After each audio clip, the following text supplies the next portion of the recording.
Now, in this session, we are going to discuss about the introduction to the SQL. So, what is the SQL? SQL means Structured Query Language. So, this structured query language is a language which is used to communicate the DBMS, which is used to communicate the DBMS and database. So these two should be communicated with the help of the language that we call it as a structured query language. That means in order to store the data in the database, we use DBMS. So DBMS is a software. It has to interact with a database in a language which is understood by the database. So that language is called as structured query language, right? Next we see what is SQL, how actually SQL is implemented, how it is going to be started.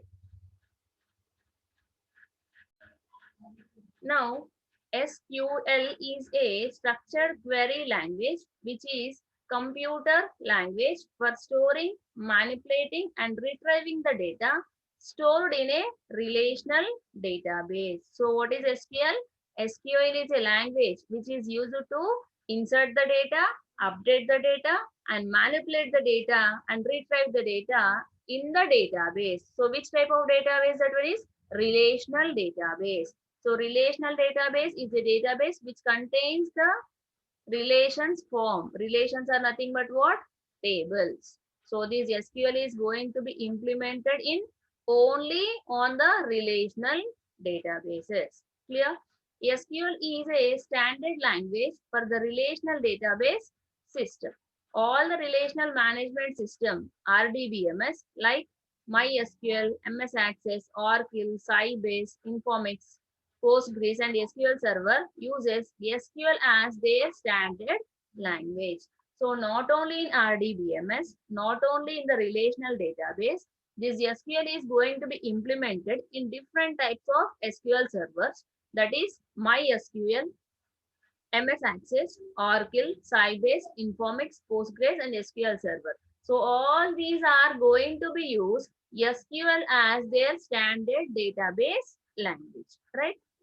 Also, they use different dialects such as MySQL uses using TSQL, Oracle uses PLSQL, MS Access uses version of SQL is called JetSQL.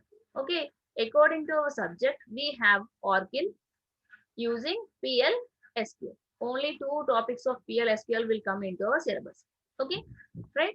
So that means what? Not only using the SQL, they are going to write the queries with the TSQL, PLSQL, and JSQL also in the respected DBMS. Clear? Now, why to use SQL only? There are so many other languages are there to interact with your database. But why to use the SQL?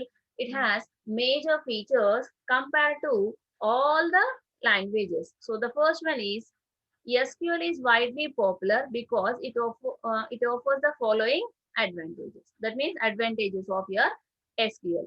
Allows the users to interact the database in the relational database management system. It allowing the users to access the data in the RDBMS. So that is a feature. Allows the user to describe the data. So what type of data you are going to write in a table is defined by the user only. Allows the user to find defining of data in the database and manipulation of data. That means we can manipulate the data with the SQL. Allows to embed with one other languages using SQL modules, libraries, and pre-compilers. So these SQL queries can be impended into Java or C or C++. That means in between of Java programs or C programs or C++ programs, we can write SQL queries also. Allows the user to create and drop the database and the tables. So we can create the table, we can alter the table, we can delete the tables also. Allows the users to create, view, stored procedures, functions in the database. How we are going to write the functions in C language, the same functions and procedures we can also write here. Allows the users to set permissions on the tables, procedures and views. Now it is a brief history of SQL.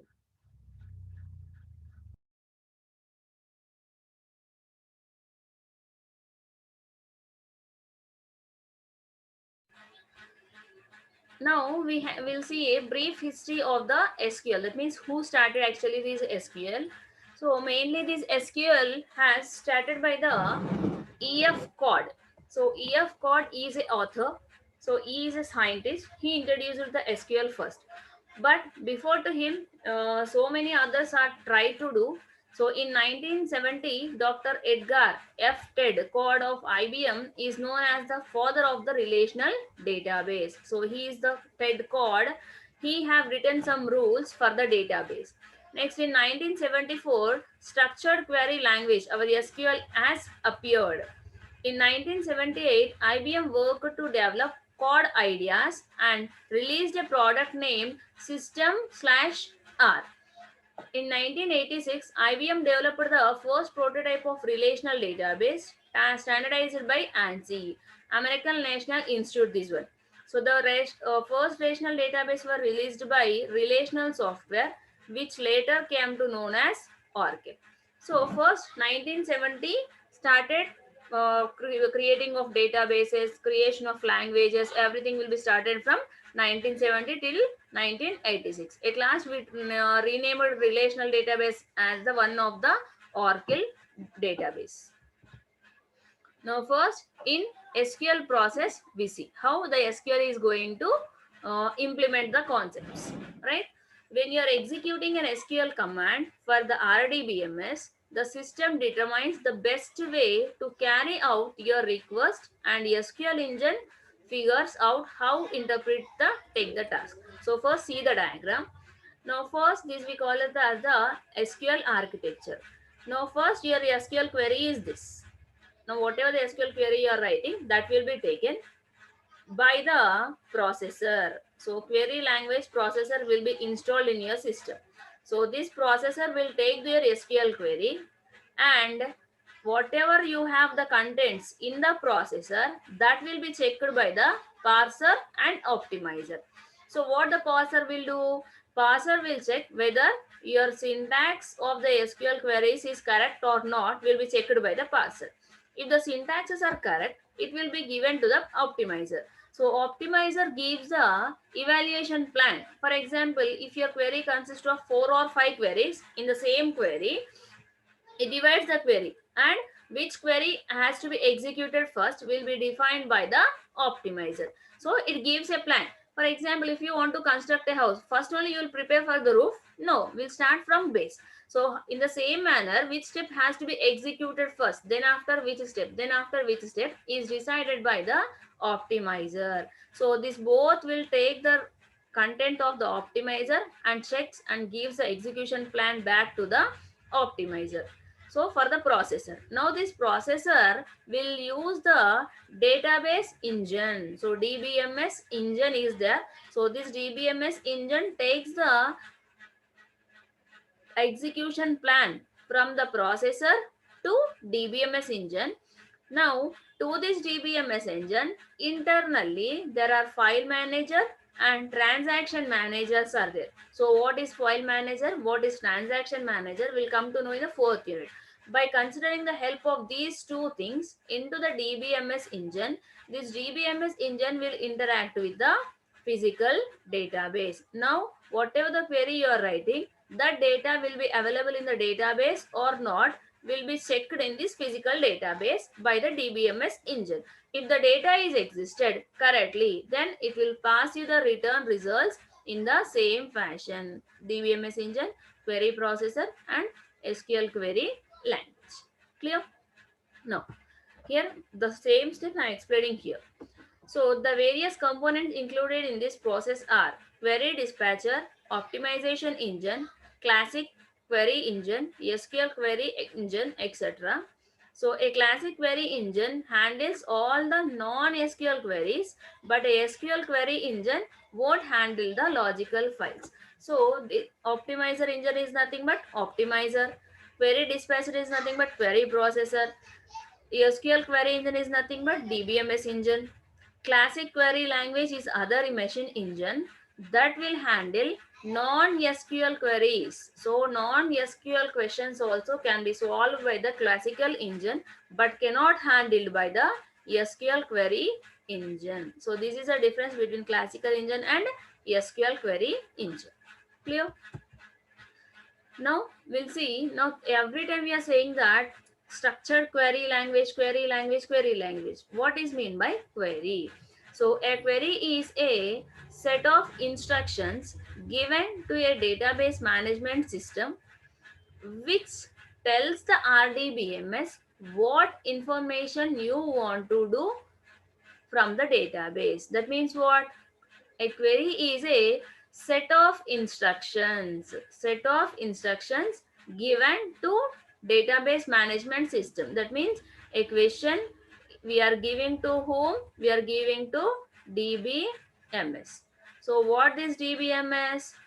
Which tells the RDBMS. So this DBMS will tell what DBMS you are using, RDBMS you are using. So this DBMS software will give the information to the RDBMS what information you like to get from the database. That means what? This DBMS is telling to the RDBMS that I want student data. So that is known called the query. Query is nothing but question, a request. We are requesting the DBMS that I want this information. Please give this information to RDBMS so that this RDBMS will interact with the database. Database will give the result back to the RDBMS. RDBMS give the back to the user. Query is nothing but question or set of instructions or a request to the DBMS. Whichever data you are getting, whatever the data you want, that data is written in the form of a question will be given to the DBMS. So DBMS will interact with the RDBMS and this information is needed by the user. So you provide. So RDBMS provides the data in a table format.